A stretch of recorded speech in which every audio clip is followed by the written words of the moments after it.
Empiezo agradeciéndoles por la invitación, aunque debo reconocer que habría sido mucho mejor para mí poder estar presente con ustedes directamente, presencialmente. Espero que ya venga esa oportunidad. Me siento muy honrado, muy motivado y comprometido con el tema propuesto. Efectivamente, tenemos que conocer el mundo en que vivimos y tenemos que conocer los caminos al infierno para evitarlos, como decía hace más de 500 años Niccolò Maquiavelo. ¿Cuál es el mundo que estamos atravesando? ¿Cuáles son las realidades de ese mundo? ¿Y qué hacer para salir de ese atolladero? Reconozcamos algo que me parece fundamental. La pandemia del COVID-19 e incluso la guerra en Europa provocada por la agresión de Rusia a Ucrania no son la causa de los problemas, agudizan los problemas. Y claro, esa guerra y esa pandemia pueden transformarse en una herramienta, en una oportunidad para cambiar la realidad que todos conocemos. O pueden ser también una herramienta para profundizar los problemas. A ratos creo que sobre todo desde las élites dominantes, gubernamentales, empresariales, algunas élites académicas y élites en el mundo de la comunicación, lo que se quiere es volver a la normalidad, que era una real anormalidad.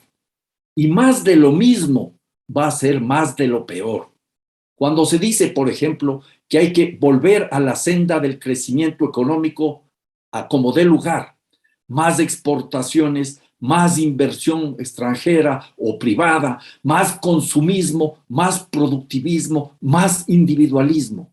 Más de lo mismo será más de lo peor. ¿O es este rato la oportunidad para cambiar estructuralmente en clave de horizontes civilizatorios diferentes, un pluriverso y en clave de transiciones, porque no vamos a salir de la noche a la mañana de este mundo tan complejo en que vivimos? Y en ese escenario comprendemos nosotros que todo está envuelto por una serie de violencias.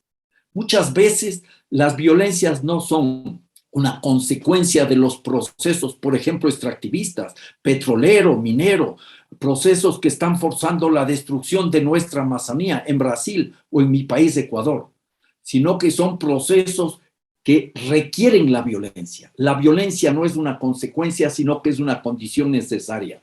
Y saludo que hayamos tenido como punto de partida para este encuentro el recuerdo, la memoria de Don Phillips, un periodista, y de Bruno Pereira, un indigenista. No se olviden que uno de los problemas más graves de nuestras democracias es el irrespeto permanente a los derechos humanos de quienes defienden la madre tierra. Empiezo en el tema muy rápidamente por el poco tiempo disponible.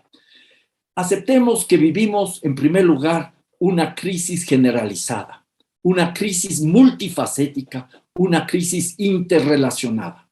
Es una crisis sistémica propia del capitalismo, esa civilización que vive de sofocar la vida de seres humanos y de la naturaleza. Pero esta crisis tiene algunos rasgos, algunas muestras que nos dicen que estamos en clave de crisis civilizatoria, de un debacle civilizatorio.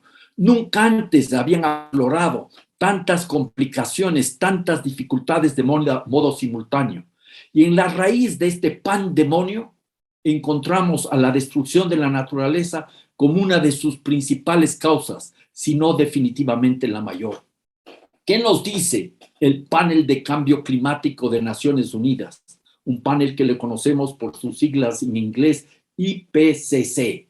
¿Qué nos dice? Entre muchas otras cosas, que la concentración de CO2, de dióxido de carbono en la atmósfera, ha generado la quema de combustibles fósiles, ha provocado que la temperatura de la superficie del planeta se haya incrementado desde 1970 al año 2020 más rápido en todos los 2000 años anteriores. Se calienta el ambiente. En segundo lugar, se están achicando las superficies heladas en el Ártico y en la Antártica, como nunca antes en historia de la Tierra. En tercer lugar, podríamos mencionar lo que significa el retroceso de los glaciares terrestres que no se daba desde hace 2000 años, y el nivel del mar comienza a subir velozmente, sobre todo desde el año 1900, poniendo en riesgo a muchísimas poblaciones costeras en todo el planeta. ¿Y qué dice el panel de cambio climático? Que en el mundo ningún continente, ningún país, ninguna región está exenta de los problemas en este ambiente de emergencia climática o de cambio climático.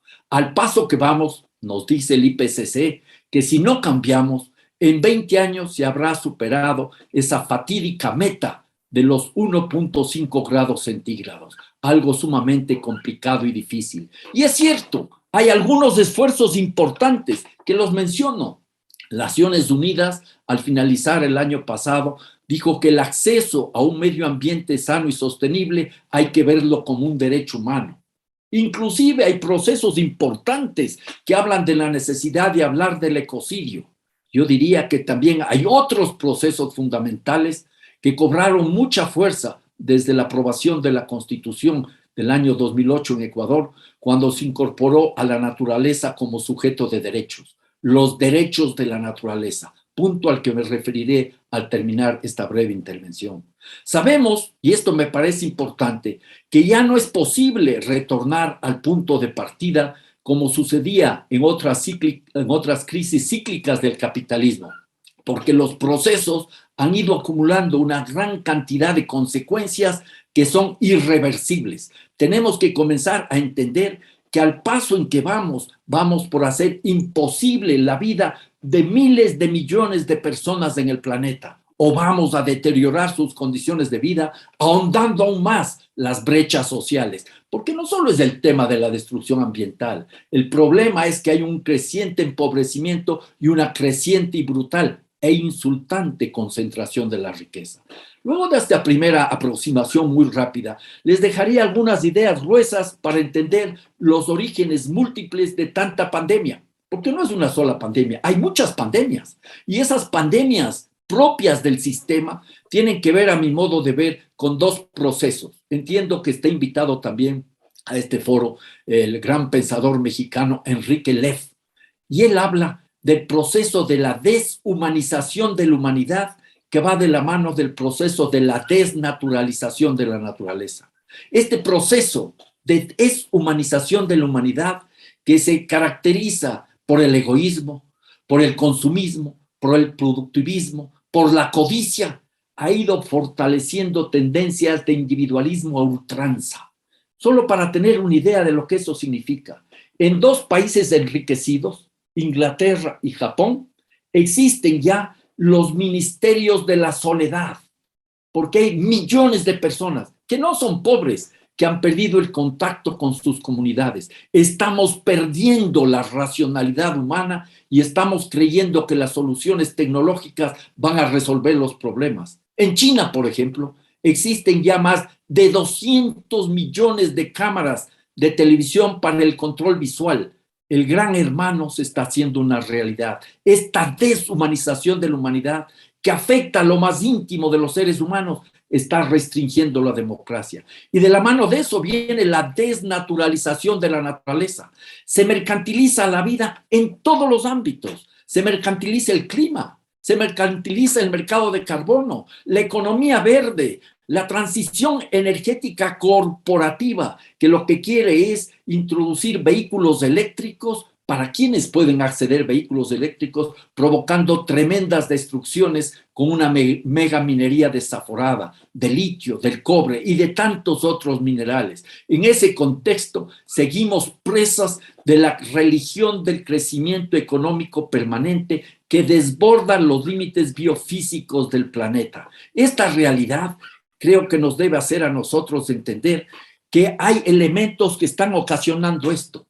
Una codicia que impulsa una imparable mercantilización de la vida, de la naturaleza y de los seres humanos, cual verdadero virus mutante.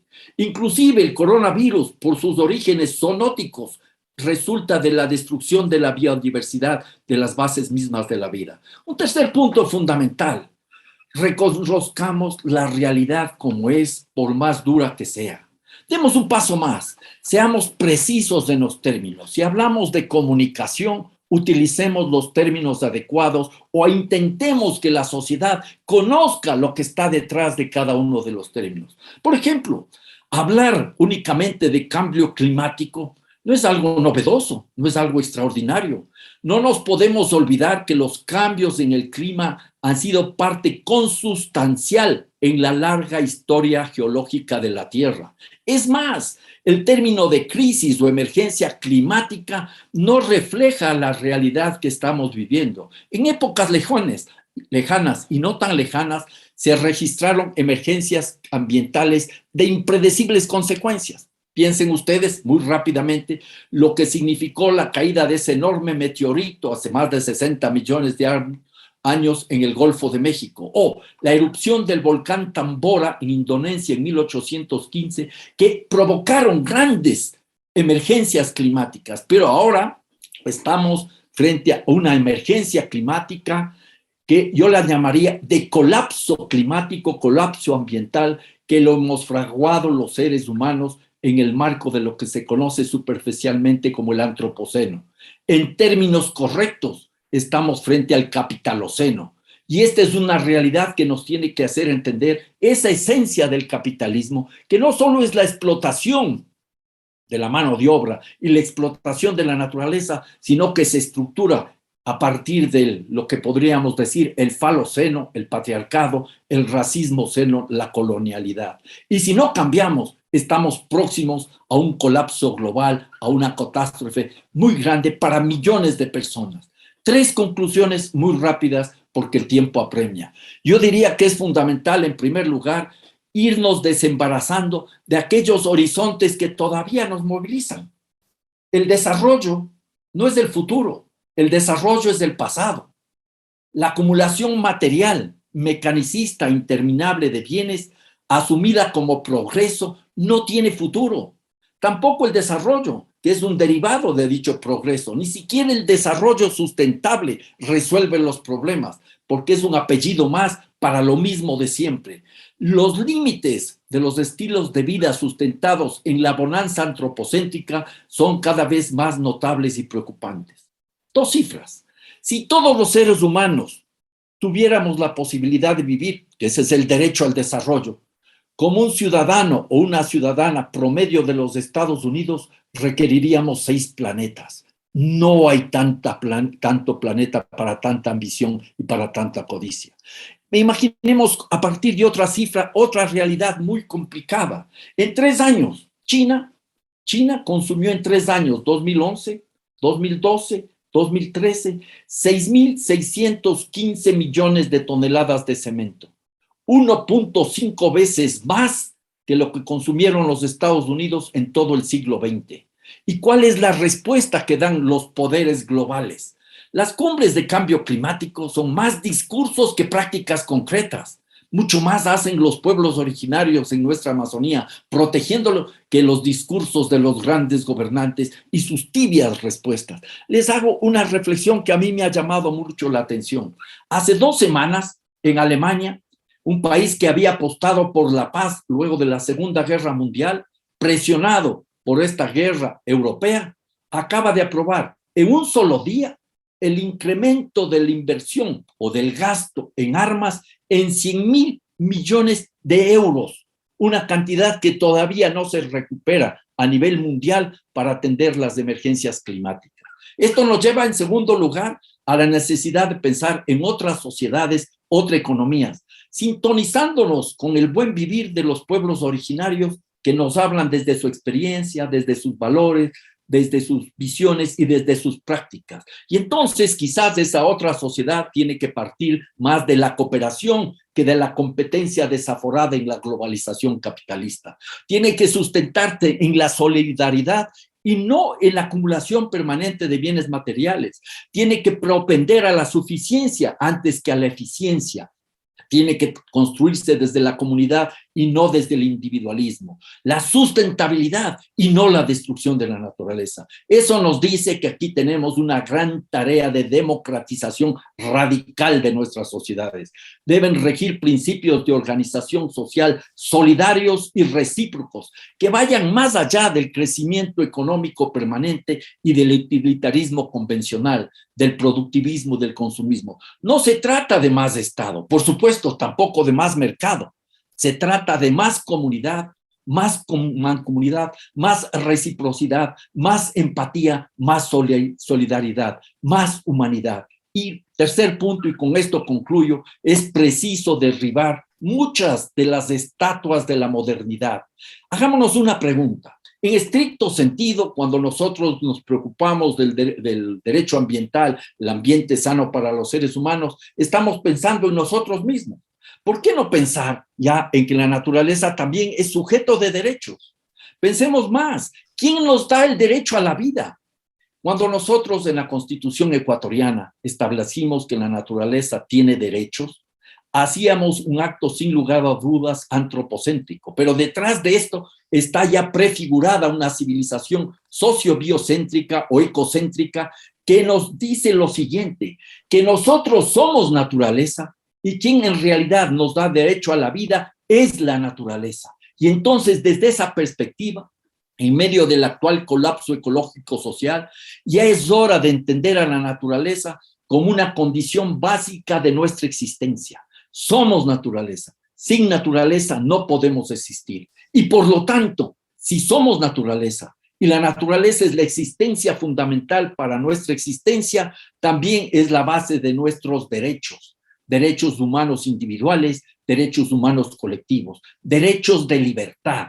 Así como la libertad individual solo puede ejercerse dentro del marco de los mismos derechos de los demás seres humanos, la libertad individual, y diría yo también la libertad colectiva, solo puede ejercerse dentro del marco de los derechos de la naturaleza.